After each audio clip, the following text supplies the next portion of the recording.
মনের সুখে গোসল করছে মিম। ঠান্ডা ঠান্ডা পানিতে গোসল করতে খুবই ভালো লাগছে। আজকে তারা নতুন বাসায় এসেছে, আর এই ওয়াশরুমের শাওয়ারটা দিয়ে ভালোই পানি আসছে, তাই যেন ওয়াশরুম থেকে বের হতেই মন চাইছে না মিমের। সাবান দিয়ে নিজের হাতগুলো ডলতে ডলতে মিম যখন পায়ে সাবান দিতে গেল, তখন মনে হলো কেউ যেন তাকে ধাক্কা দিল। মিম অবাক হয়ে দেখলো তার আশেপাশে কেউ নেই। তাহলে তাকে ধাক্কা দিল কে? কিন্তু কেউ তাকে ধাক্কা দিয়েছে সেটা স্পষ্ট অনুভব করতে পেরেছে সে।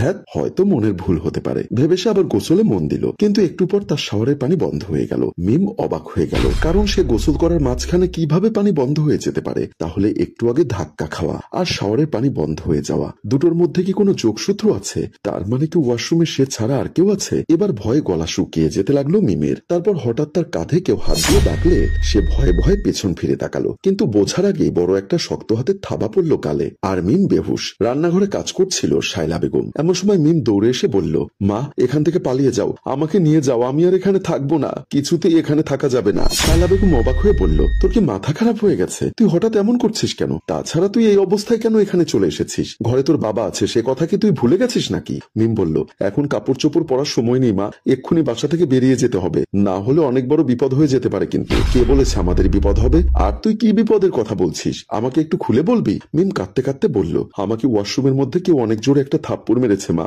আমার মনে হয় এই বাসায় ভূত আছে। শায়লা বেগম দেখলো তার মেয়ের গালে থাপ্পড়ের দাগ বসে আছে। তোকে এভাবে কে থাপ্পড় মেরেছে সত্যি করে বল। নিশ্চয়ই আজকে কোচিং এ পড়া শিখে যাসনি, সেখানে থাপ্পড় খেয়েছিস, আর এখন ভূতের নামে চালাচ্ছিস। তুমি কেন আমার কথা বিশ্বাস করছো না মা? যদি কিছু একটা হয়ে যায় তারপর কি হবে? শায়লা বেগম ধমক দিয়ে বললেন, ফাজলামোর জায়গা পাস না বুঝি, যা এখান থেকে। একথা বলে তিনি রান্নায় মন দিলেন, কিন্তু তাকে পেছন থেকে হাত দিয়ে ডাকলো কেউ। তিনি পেছনে ফিরে দেখলেন মিম যেন আর মিম নেই, অদ্ভুত চাহনিতে তাকিয়ে আছে তার দিকে। তারপর কেমন করে একটা গলা শব্দ করে বলল, কতবার বুঝালাম এখান থেকে চলে যাওয়ার জন্য, কিন্তু তুই নিজের মেয়ের কথা বিশ্বাস করিস না। এই কথা বলে শায়লা বেগমের চুলের মুঠি চেপে ধরল। বল, এখান থেকে যাবি কিনা, না হলে কিন্তু তোর মেয়েকে মেরে ফেলবো। শায়লা বেগম ভয় পেয়ে বললেন, ঠিক আছে চলে যাব, কিন্তু তুমি কে? সেটা জানার দরকার নেই, এখান থেকে চলে যাবি, এটাই আমার শেষ কথা। ড্রয়িং রুমে বসে পেপার পড়ছিল মমিন খান। ভেতরের দিকে তাকিয়ে বললেন, কি ব্যাপার মিমের মা, এক কাপ চা দিতে তোমার এতক্ষণ লাগে? কোথায় গেলে তুমি? ভেতর থেকে কোনো সারা শব্দ আসছে না দেখে তিনি বুঝতে পারলেন না কি হচ্ছে, তাই তিনি বিরক্ত হয়ে ভেতরের দিকে এগিয়ে গেলেন। ভেতরে গিয়ে দেখলেন শায়লা বেগম মিমের মাথার কাছে বসে জ্বর মাপছেন। মিমের জ্বর হয়েছে নাকি? কখন হলো? একটু আগেই তো আমার সামনে গোসলে গেল, নিশ্চয়ই ঠান্ডা পানিতে গোসল করেছে বেশি করে। কি ব্যাপার, তোমার চোখে জল কেন? মেয়ের সামান্য জ্বর হলে বুঝি কাঁদতে হয়? শায়লা বেগম চোখের জল মুছে বললেন, মিমের বাপ, তোমাকে একটা কথা বলি, এই দুনিয়াতে মানুষ ছাড়া আরো অনেক কিছুই আছে যাদের চোখে দেখা যায় না, কিন্তু অনুভব করা যায়। বিভিন্ন সময়ে বিভিন্ন প্রয়োজনে তারা মানুষের চোখে আঙ্গুল দিয়ে বুঝিয়ে দেয় যে তারা আছে। ভুতুরে সিনেমার ডায়লগ দিচ্ছ কেন? কি বলবে সরাসরি বলো। মিমের বাপ, বাসাটা ছেড়ে দাও। কেন? বাসা দেখতে এসে তোমাদের সবার তো খুব পছন্দ হলো, এখন এই কথা কেন? আসলে আমার না কেমন কেমন লাগছে, দেখো মেয়েটা অসুস্থ হয়ে গেল। আরে তোমার মেয়ে শাওয়ার পেয়ে ঠান্ডা পানিতে 1 ঘন্টা গোসল করেছে, ওকে আমি ভালো করে চিনি, আর তাছাড়া আজ নতুন এসেছি, হয়তো অন্যরকম লাগছে, আস্তে আস্তে ঠিক হয়ে যাবে। শায়লা বেগম চিন্তিত হয়ে গেলেন। স্বামীকে এসব কথা ভেঙে বলা উচিত হবে কিনা ভাবছেন, কারণ তিনি ভূতপ্রেত বিশ্বাস করেন না। তিনি খুব দুশ্চিন্তায় পড়লেন। রাতের বেলা ঘুমানোর সময় মমিন খান অদ্ভুত একটা শব্দ পেলেন।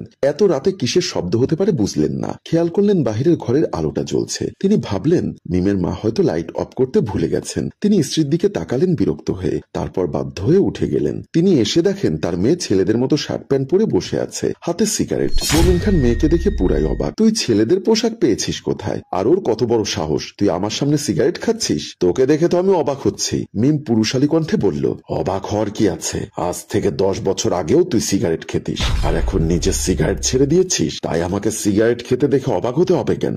আর আমাকে তুই নিজেই সিগারেট খাওয়া শিখিয়েছিস কলেজ লাইফে, সে কথা কি ভুলে গেলি? মমিন খান অবাক হয়ে বলল, তোর গলার স্বরটা পাল্টে গেল কেন? আমি 10 বছর আগে সিগারেট খাওয়া ছেড়ে দিয়েছি ঠিক আছে, কিন্তু তোকে আমি সিগারেট খাওয়া শিখিয়েছি, এটা কেমন কথা হলো? মিম, এসব ফাজলামো বন্ধ কর। আমি মিম নই, আমি তোর বন্ধু জাহিদ। মমিন খানের যেন মাথা ঘুরে পড়ে যাবার অবস্থা হলো। এটা কিভাবে সম্ভব? মিম হাসতে হাসতে বলল, মনে আছে তুই কিভাবে আমাকে ঠকিয়েছিস? তোর মেয়ের এখনো বয়স কম, ওকে বিয়ে দিতে হবে, তাই তোকে প্রাণে ছেড়ে দিলাম। তোর মতো স্বার্থপর নই, কিন্তু আমার সাথে তুই যা করেছিস তার শাস্তি একদিন পেতেই হবে। মোমিন খান আর শুনতে পারলেন না, মাথা ঘুরে পড়ে গেলেন।